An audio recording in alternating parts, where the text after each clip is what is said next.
Here's a very, very quick hue saturation tip for you here. And that is when you go to the adjustments panel, if you go to hue saturation, a lot of times we want to change a specific color. So let's say I wanted to brighten the blues. So I could come down here to blue and I could brighten blues, and you can see it's doing weird things to the blue. I could come over here, I could go to, let's say, reds, and I could start to work with the saturation of the reds in the face, maybe take a little bit of the red out of the face in this example here. So lots of things you can do.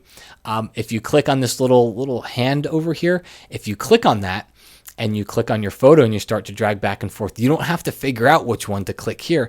It automatically figures out which one to click, and just by dragging back and forth, it moves it for you. Okay, if you hold down the Option or the Alt key in there, it moves it in smaller increments.